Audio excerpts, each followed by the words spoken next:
Pour toujours, tu seras mon maître. Merci, Jeannette. Si vous avez votre Bible, veuillez l'ouvrir avec moi dans l'Évangile de Saint Luc.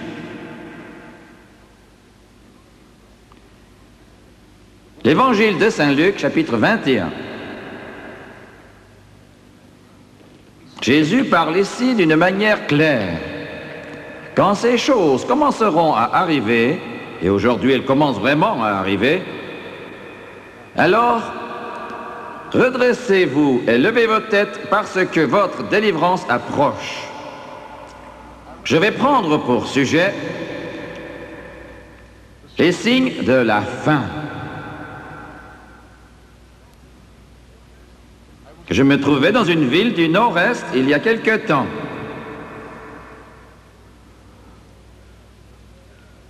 Je priais Dieu, heure après heure après heure, car je préparais les réunions qui devaient avoir lieu dans cette ville.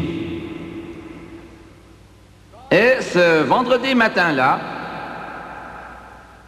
qui se trouvait être le premier jour de la croisade, Dieu a commencé à me parler tout particulièrement de l'Église du Dieu vivant. Il m'a dit ceci. L'Église va affronter l'heure la plus dangereuse de son histoire, et quand je dis l'Église, je parle du corps de Christ.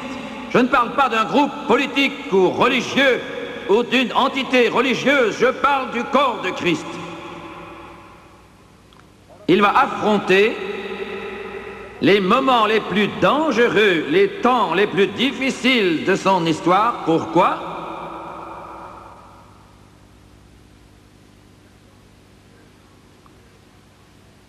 Satan est très subtil. Il vient comme un ange de lumière. Il soigne ses méthodes et sa terminologie pour qu'elles s'adaptent bien à l'oreille chrétienne. Mais attention, seuls ceux qui connaissent bien leur Bible, seuls ceux qui connaissent Dieu dans une relation personnelle et intime par Jésus-Christ, seuls ceux qui sont bien ancrés seront en mesure de supporter la tempête et d'en sortir vivants, parce que l'esprit de l'Antichrist, l'esprit du mal, l'esprit du séducteur dans ce monde, et il est dans l'Église. Maintenant, ce que je vais vous dire va choquer, mais Dieu me l'a dit et je sais que c'est vrai. La méthode que Satan va utiliser pour agir comme Dieu me l'a montré ne sera pas les églises. Elle ne passe pas par les pasteurs ou les prédicateurs ou les évangélistes qui prêchent la parole.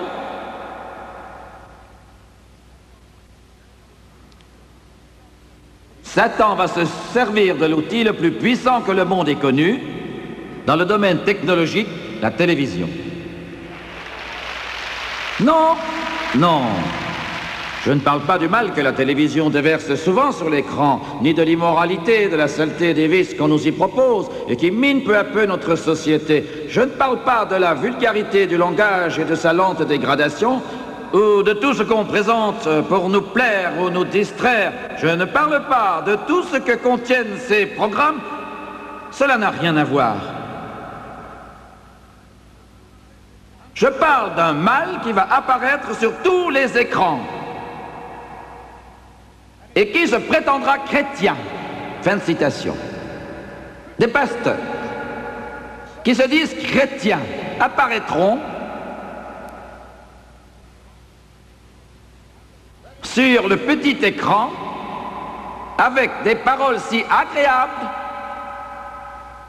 des paroles si subtiles, que tous les chrétiens qui connaissent peu ou mal ce livre, car il faut connaître ce livre et connaître Dieu, ces chrétiens faibles tomberont.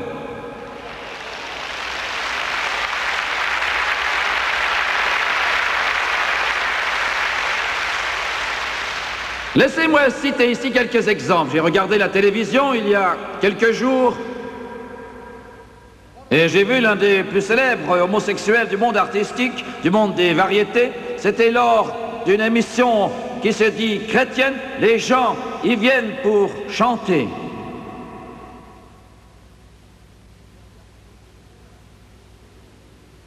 J'ai regardé d'autres choses quelques jours plus tard et j'ai vu l'une des vedettes les plus connues du monde de la télévision, je vais utiliser d'autres termes, dans une émission télévisée, un programme de variété qui est licencieux et dégradant comme aucun autre programme ne l'est.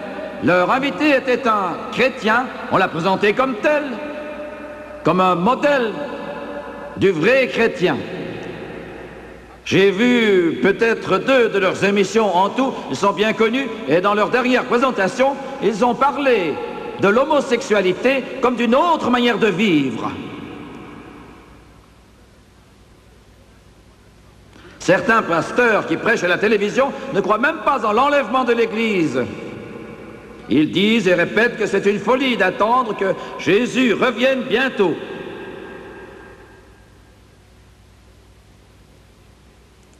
Écoutez, je ne suis qu'une voix. Je ne fais que porter le message. Mais Satan ne va pas ressembler à un loup, il va ressembler à un agneau. Vous m'entendez? Il va venir comme un agneau.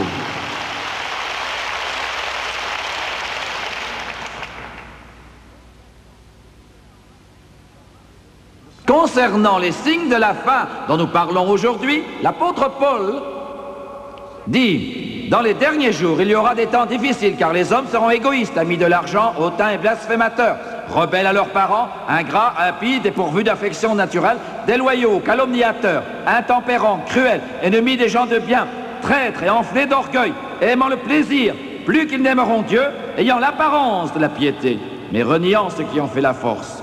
On verra le mal croître, et on le voit déjà aujourd'hui partout. Quand je vois tout cela, et nul doute que les hommes de Dieu qui sont derrière moi le font aussi, comme vous les téléspectateurs qui connaissez la Bible, je regarde avec inquiétude, je regarde avec un pressentiment, je regarde avec un cœur qui saigne, je regarde aussi les dirigeants, je regarde le mouvement actuel qui nous éloigne de plus en plus de Dieu. Et je regarde tout ce à quoi nous tenons, les libertés qui nous sont chères, la prospérité que nous apprécions tant, mais nous renions le fondement sur lequel tout reposait et auquel nous devons tout, la parole du Dieu Tout-Puissant. Nous l'abandonnons, nous le perdons. Un complot conçu en enfer et qui est tel que l'homme ne peut le comprendre ni le saisir, a été organisé contre les enfants, contre les adolescents, contre la génération actuelle. Il ne faut qu'une génération pour détruire une nation.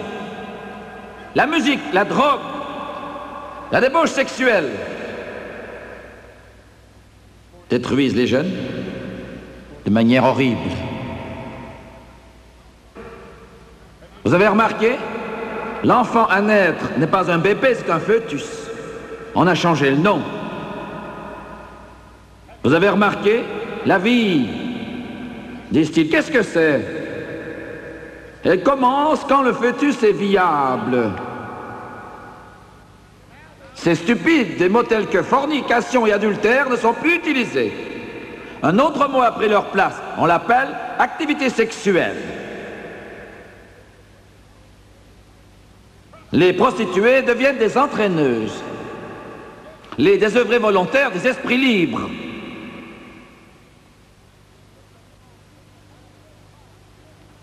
C'est un évangile amoral qui dit plus de moralité. Choisissez votre moralité, inventez votre propre système, c'est le chemin de la mort.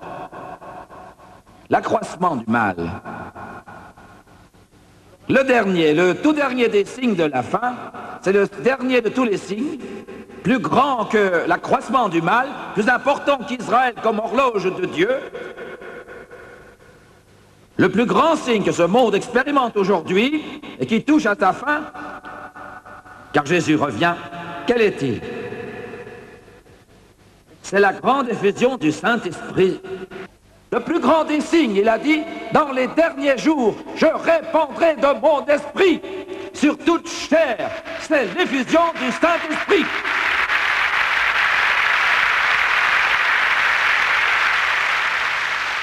Toute dénomination, toute confession qui tourne le dos au Saint-Esprit, Dieu l'abandonnera à cette dénomination.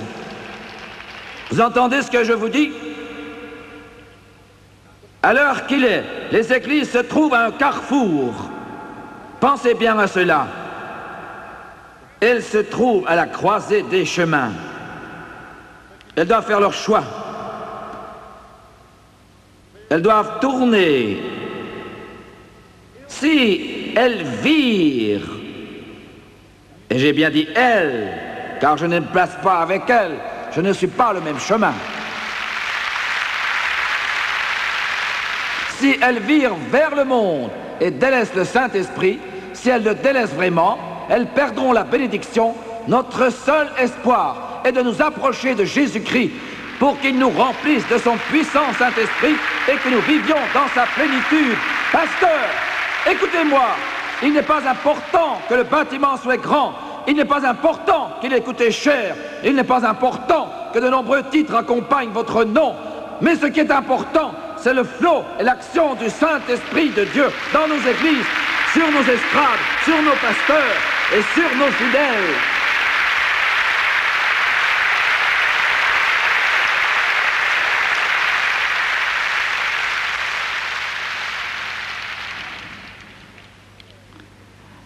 Dans Apocalypse 3:13, il dit « Entends ce que l'Esprit dit aux églises.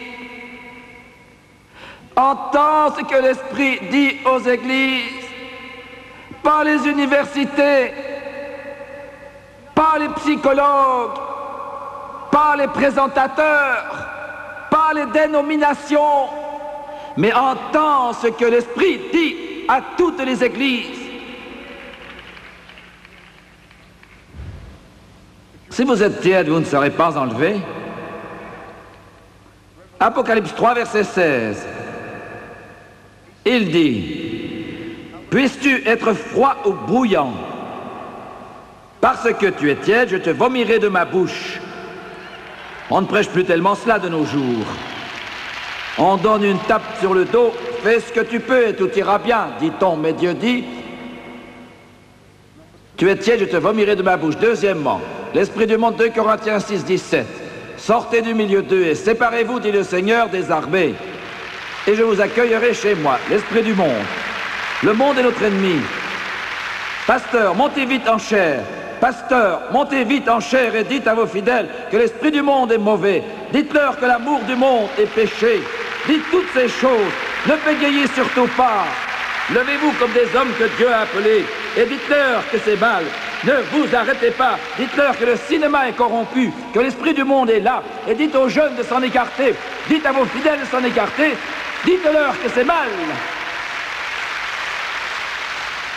Dites-leur que l'ennemi, c'est le monde. Sortez du milieu du monde, car sinon, vous périrez. Je termine. Il a dit que certaines personnes n'auraient que la forme de la piété, mais renieraient ce qui en fait la force. 2 Timothée 3, 5. Une forme.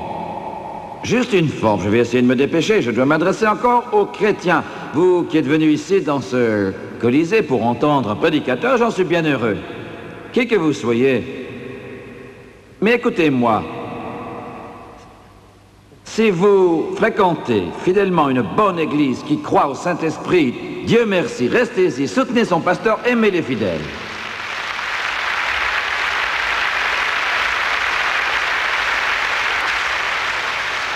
Dans le cas contraire, si votre église n'a pas le Saint-Esprit, peu importe si vos amis vous raillent, peu importe que les plus religieux vous croient fous, peu importe ce que dit le monde, peu importe si votre mari vous déteste, peu importe si votre épouse menace de vous quitter et que vos enfants vous renient, trouvez une bonne vieille église remplie de l'Esprit Saint où la puissance de Dieu agit, où Jésus est vivant.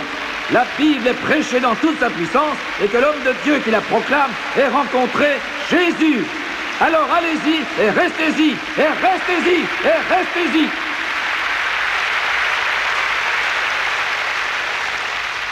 Vous pouvez rire de moi si vous le désirez quand vous êtes dans votre mausolée. Sortez-en plutôt. Je me souviens, dans mon enfance au tout début, après ma naissance, en remontant un peu en arrière, mon père et ma mère n'allaient pas à l'église. Ils ne fréquentaient aucune église. Mon père n'a pas vu de Bible jusqu'à l'âge de 25 ans. Il n'avait pas lu la Bible et n'en avait jamais vu une seule. Mon père était violoniste et pour être franc, il se débrouillait. Il jouait bien. Et ma mère, à côté de moi, ma mère chantait bien. Il jouait dans les bals. C'était une époque sombre. Quand je suis né, ou plutôt un peu plus tard, à l'âge de 2 ans, voire 3 ou même 4 ans, ils m'ont emmené au bal. J'étais sur une paillasse. Papa et maman chantaient Saint Louis Blues, Shantytown et d'autres chants. Les plus âgés se rappellent bien ces chants.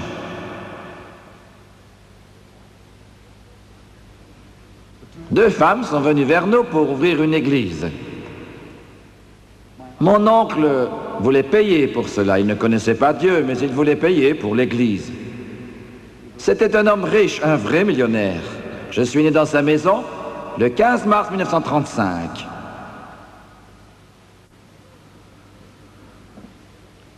Un autre musicien, un violoniste, a invité mon père à venir. Il venait de se convertir, il s'appelait Pop Watson.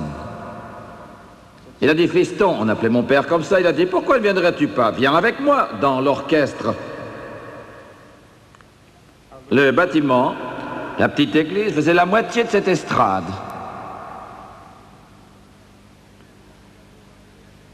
Mon père a dit, je ne suis jamais allé dans une église. Je ne sais pas quoi faire, je ne saurais pas comment me conduire. Papa a dit, viens donc. Il a dit, mais je ne connais pas les chants. L'autre a dit, tu les apprendras vite, tu verras. Et mon père est allé avec son violon sous le bras et ma mère de l'autre côté. Il n'avait jamais vu une estrade. J'avais 4 ans. Il s'est installé, a sorti le violon de sa boîte.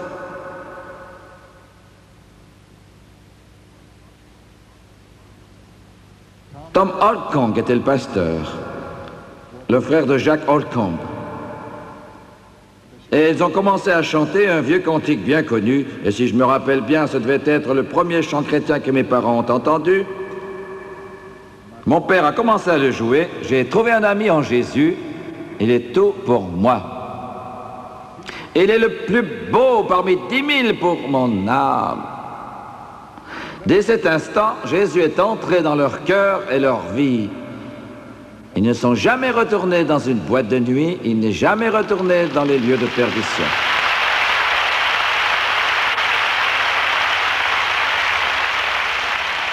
Voilà votre réponse. Voilà votre réponse. Voilà ma réponse.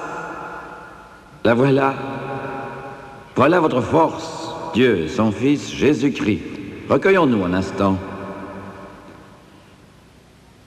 Ô Père, je te rends grâce ce soir. Je te rends grâce pour ces gens qui nous ont écoutés attentivement. Ils ont écouté jusqu'au bout. Je te demande, ô Père, de les garder attentifs, tandis que nous jetons le filet pour les gagner. Les têtes sont inclinées, les yeux sont fermés maintenant. Le soleil se couche sur ce vieux monde prisonnier des ténèbres. Mais ne craignez pas, il se lèvera bientôt car Jésus revient. Le temps qui reste est très court. La tempête approche. Hâtez-vous de monter dans l'arche qui est Jésus-Christ. Les éclairs apparaissent. Le tonnerre gronde. On l'entend au loin, il se rapproche. Et le Saint-Esprit, le guide, vous dit, vite, grimpez à bord. Il ne reste que peu de temps. M'entendez-vous? M'entendez-vous, jeunes gens? M'entendez-vous, parents? Combien dans ce Colisée ce soir? Dans les rangs au centre, les gradins vont dire « Jimmy Swaggart, je ne suis pas en règle, je suis un pécheur. Aidez-moi, priez pour moi, j'ai besoin de Dieu. Voulez-vous prier pour moi? Levez vite votre main. Merci beaucoup. » J'aimerais que tout le monde se lève maintenant, que tout le monde se lève.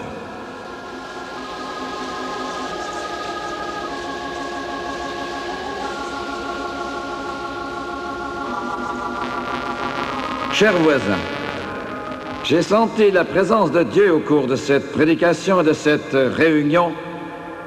Je l'ai senti d'une manière évidente.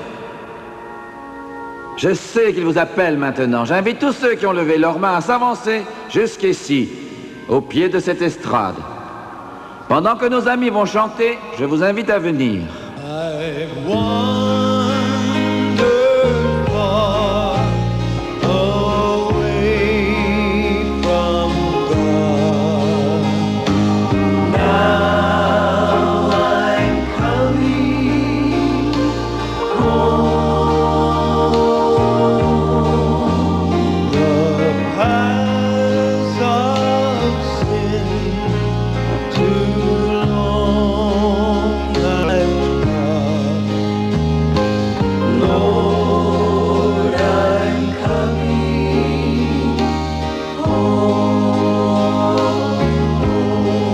Rendez-vous, venez.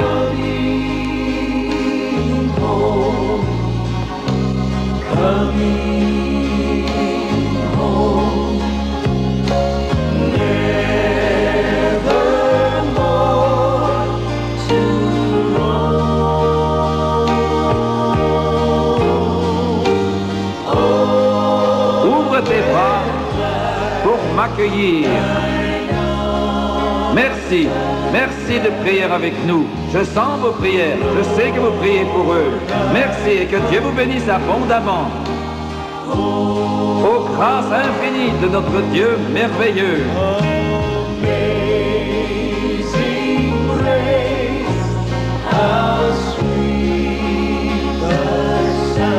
Un jour il m'a sauvé.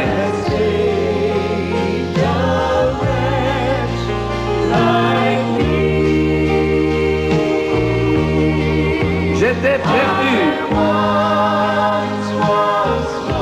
mais il m'a retrouvé.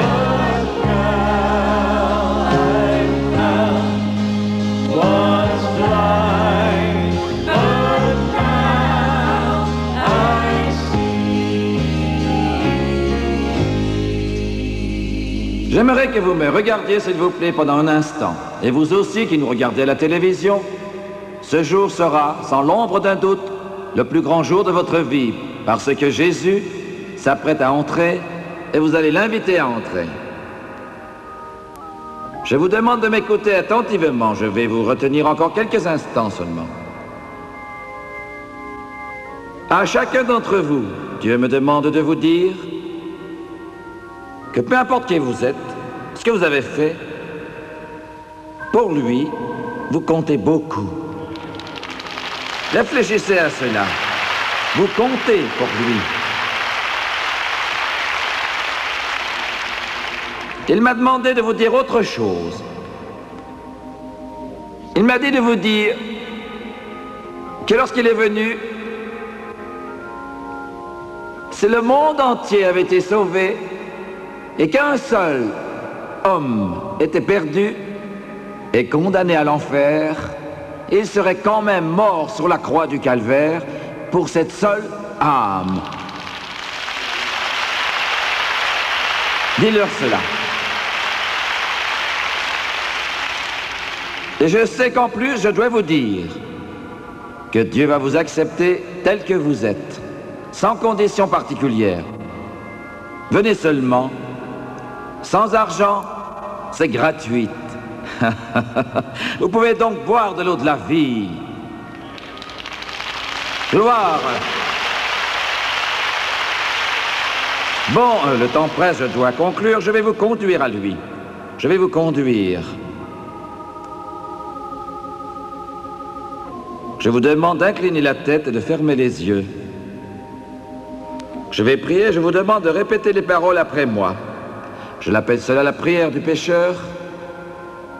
Je crois pouvoir dire sans exagération que des millions l'ont prié avec moi. Et c'est votre tour. Prions maintenant. Ô Dieu des cieux, je suis un pécheur. J'avoue que j'ai besoin d'aide. Je ne peux me sauver. Aie pitié de moi. Je te demande de me laver